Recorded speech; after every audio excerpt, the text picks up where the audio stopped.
네, 오늘 일본에서 롯데그룹 주주총회가 열렸습니다. 신동빈, 신동주 형제의 세 번째 표대결이 있었는데요. 이번에도 역시 신동빈 회장이 이겼습니다. 벌써 2주 넘게 진행되고 있는 롯데그룹 수사, 앞으로의 수사 방향과 또 주주총회 결과에 대해서 김광삼 변호사와 함께 이야기 나눠보겠습니다. 안녕하십니까? 네, 안녕하세요. 안녕하세요. 네. 자, 오늘 오전 9시에 이 롯데홀딩스 본사에서 주주총회가 진행됐잖아요. 네. 일단 먼저 핵심 안건은 어떤 것이 있었는지 그것부터 짚어주시죠. 여러 가지 있었는데요.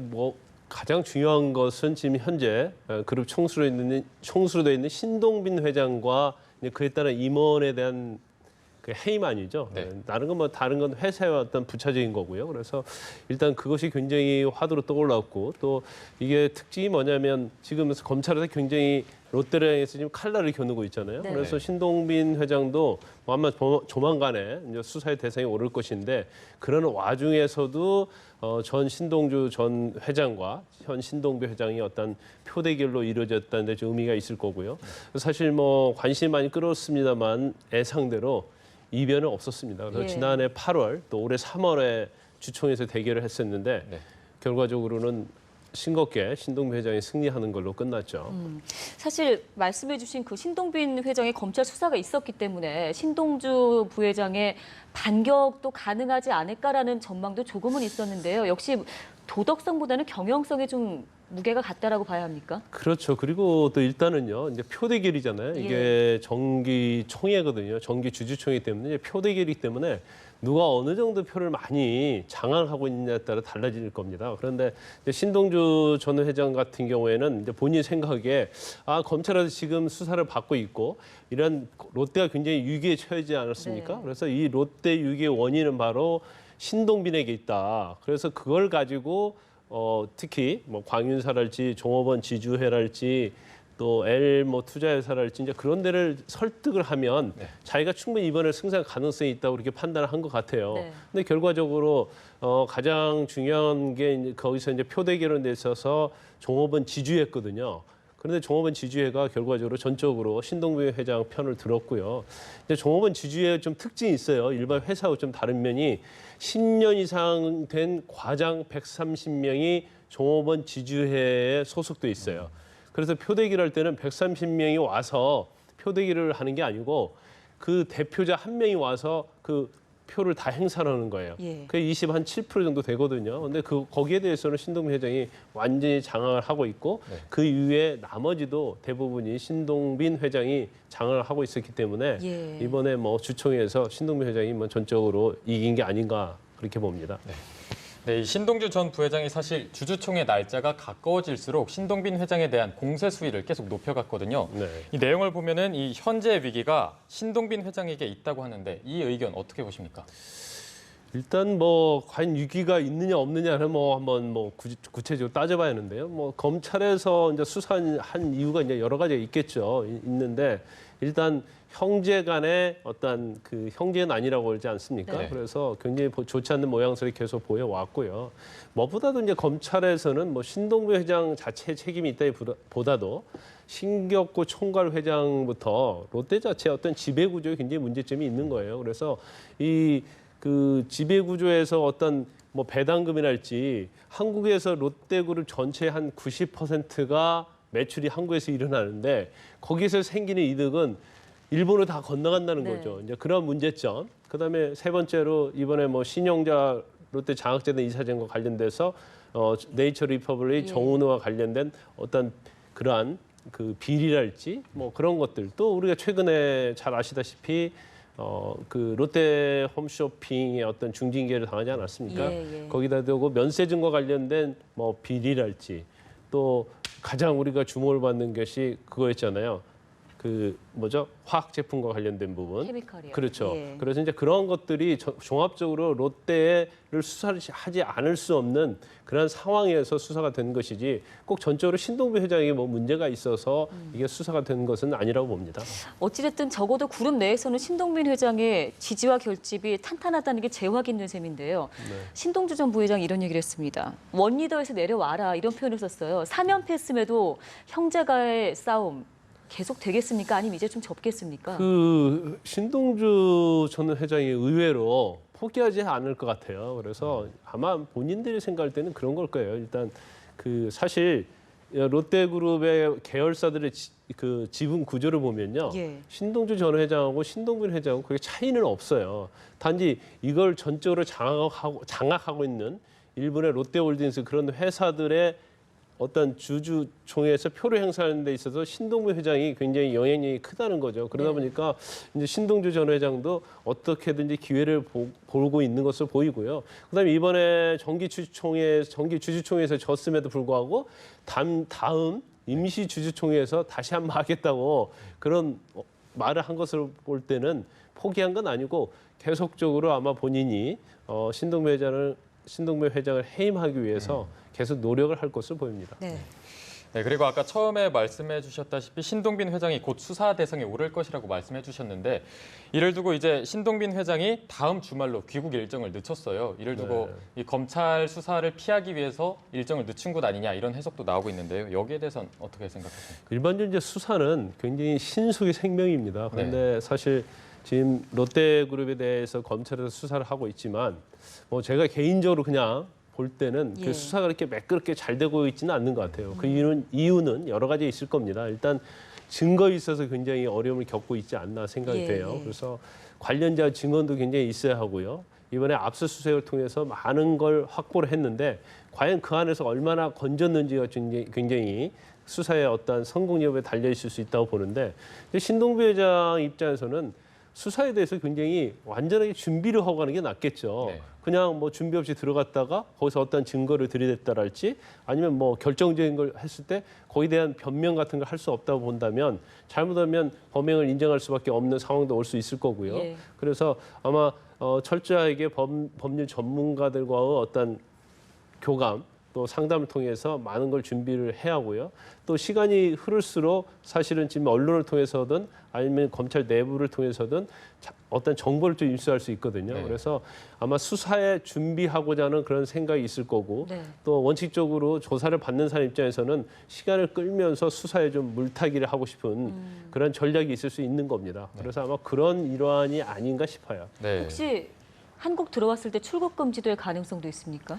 뭐 그럴 가능성도 있겠죠. 그런데 그 뭐 신영자 롯데 장학재 이사장이랄지 그 자녀들은 뭐 출국 금지됐지 않습니까? 예. 근데 롯데그룹의 총수단 말이에요. 그래서 롯데그룹의 총수가 설마 뭐 수사받는 도중에 뭐 도망을 하겠습니까? 예. 그래서 이게 어떻게 보면 한국의 5대 5번째 대기업에 속하는데 네. 그게 출국 금지까지는 과연 할지 안 할지 모르겠어요. 그런데 이제 중요한 것은 이 수사를 하는데 너무나 많은 것들이 나오고 또 지금 현재 검찰에서 굉장히 불쾌하게 여기는 것이 모든 수사를 할 때마다 뭐 컴퓨터를 바꾼다랄지 예, 예. 장부를 갖다가 숨긴다랄지 파기한다랄지 증거 인멸하는 그런 것들이 굉장히 많았거든요. 그래서 이게 만약에 검찰에서 더 이상 못 갈 수 없다고 본다면 아무리 재벌 총수지만 출국 금지도 할 수 있겠죠. 네. 또 보면 롯데 수사에서 관심을 모았던 부분이 그 롯데가의 여인들이라 불리는 사람들입니다. 신영자 네, 네. 이사장, 서미경, 신격호 총괄회장의 사실혼 관계잖아요. 네네네. 서미경 딸까지 얘기가 나오는데 그 수사 내용 좀 정리 좀 부탁드립니다. 일단 이제 신영자 사실 이게 롯데그룹과 관련돼서 이제 장부를 압수하고 그런 것들이 신영자 롯데 장학재는 이사장부터 시작이 된다고 예. 볼 수 있거든요. 네. 그런데 신격호 총괄 회장의 장녀지 않습니까? 그래서 그 이제 시발점이 그 유명한 네이처 리퍼블릭 정은호 씨로부터 면세점 입점 로비와 관련해서 15억을 받았느냐. 네. 이제 그 부분이 아마 가장 중점이 될 거고요. 그다음에 지금 검찰에서 수사하는 것이 사실 롯데그룹 전체에 대한 비자금 수사거든요. 네. 근데 롯데그룹 전체 비자금 수사인데 압수수색을 하다 보니까 신영자 씨하고 신영자 씨 자녀가 운영하는 이제 부동산 업체랄지 해외 유명 브랜드 유통업체에서 어떤 비자금을 이게 만들지 않았냐 이제 그런 의혹이 나왔어요. 그래서 아마 그 부분도 좀 수사를 하고 있는 것 같고요.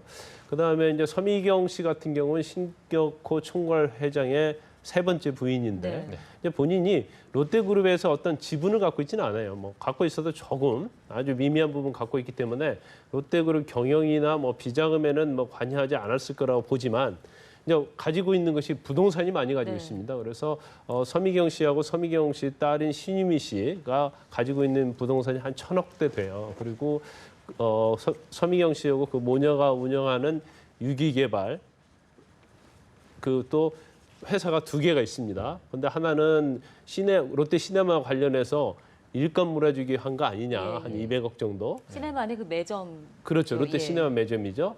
그다음에 또 하나 회사는 또 롯데 백화점에 내에서 식당을 운영하거든요. 네. 그래서 이제 그런 것들이 어떻게 보면 운영을 하면서 그걸 통해서 이제 비자금을 가져간 것이 아니냐고 검찰이 좀 의혹을 가지고 있어서 수사를 하고 있는 것으로 보입니다. 네.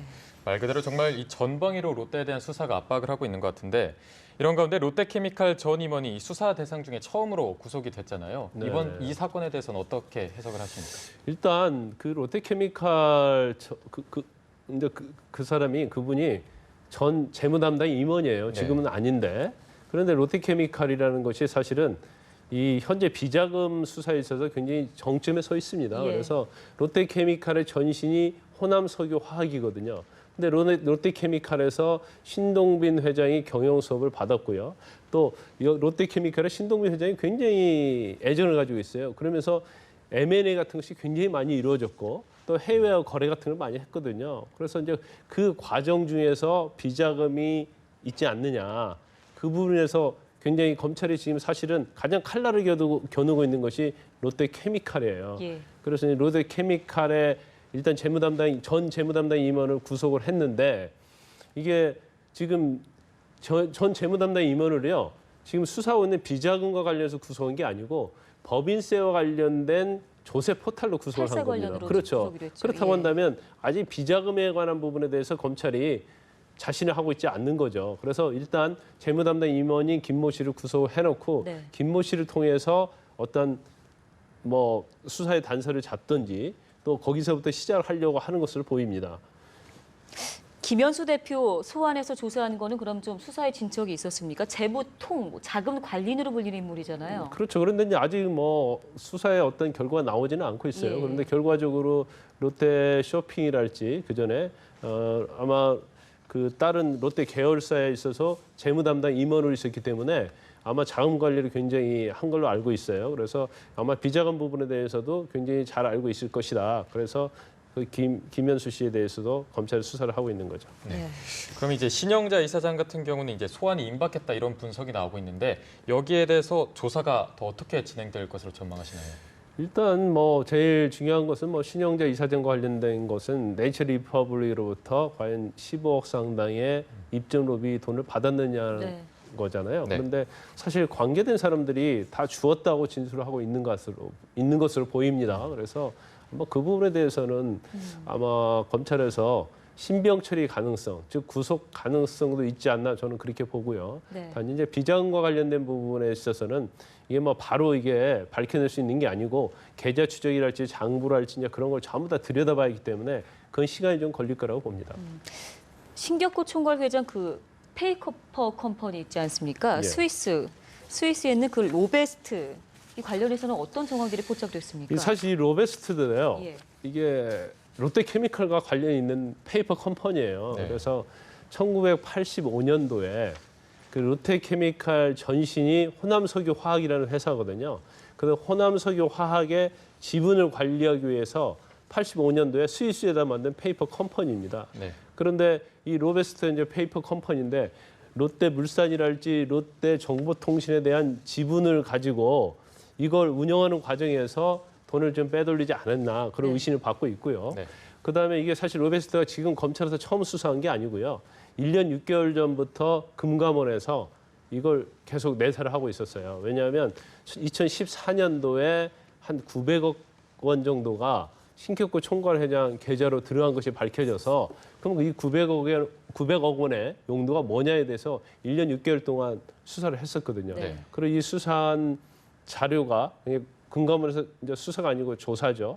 조사한 자료를 검찰에 지금 넘겨받아서 그걸 가지고 이제 검찰에서 수사를 하고 있는데 이제 로베스터 관련된 것이 롯데케미칼하고도 관련되고 롯데케미칼이 비자금의 어떤 롯데그룹의 저수지라고 보고 있기 예, 예. 때문에 로베스터에 관련 수사가 굉장히 중요하다고 볼 수 있죠. 네. 네, 이렇게 계속해서 관계자들이 소환돼서 조사받고 롯데그룹에 대한 이런 조사는 정말 처음이잖아요. 이렇게 강도 높게 한 게. 네. 그럼 앞으로 이 위기를 어떻게 극복할지가 더 관심이 가는데요. 앞으로의 수사 상황 어떻게 전망하십니까? 일단 검찰에서 이제 수사를 하고 있는데 쉽지 않은 것 같습니다. 네. 이게 쭉 흘러가는 그 모양새를 보면 그 쉽지 않은 게 이제 제일 중요한 것 중에 하나가 이제 롯데케미칼이 해외 법인과 어떤 거래를 하는데 거기에 일본에 롯데물산이 끼어 있어요. 근데 예. 롯데물산은 아무것도 한 것도 없는데 수백억 원이 롯데물산에 간 거로 돼 있거든요. 그렇다면 이 돈 자체는 비자금이라고 볼 수밖에 없거든요. 검찰의 입장에서는. 네. 그러면 이걸 바로 비자금으로 봐서 업무상 뭐 횡령이나 그걸로 갈 수 있는 게 아니고 수사를 해야 한단 말이에요. 네. 근데 이게 사실은 3년 정도 전에 이게 다 끝났어요. 그 로베스도 지금 검찰 수사가 되니까 청산 조차를 다 하고 있단 말이에요. 그래서 3년 전에 끝났기 때문에 그걸 굉장히 자료로 구하기도 어렵고요. 또 특징이 뭐냐면 롯데와 관련된 회사들이 또 비자금과 관련된 회사들이 해외에 있어요. 특히 일본에 있단 말이에요. 예. 네. 그러면 일본에서 사법 공조를 통해서 그걸 자료를 가져와야 하는데 그건 또 쉽지 않다는 거죠. 이게 검찰에서 사법 공조를 통해서 증거를 확보하겠다는 의미는 지금 국내에서 그렇게 많은 증거를 가지고 있지 못하다는 걸 의미하는 거거든요. 그러면 국내에서 정말 철저히 수사를 해도 밝히기가 어려운데 네. 일본에 있는 일본과 어떤 사법 공조를 통해서 과연 이게 밝힐 수 있느냐. 그래서 검찰이 좀 약간 난감하지 않나 싶습니다. 말씀해 주신 것처럼 검찰 수사에 뭐 험로도 예상되지만 시간은 좀 오래 걸리더라 한들 좀 낱낱이 의혹 비리들이 밝혀지길 하는 바람입니다. 네, 오늘 말씀 여기서 마무리하겠습니다. 김광삼 변호사와 함께 이야기 나눠봤습니다. 고맙습니다. 고맙습니다. 감사합니다.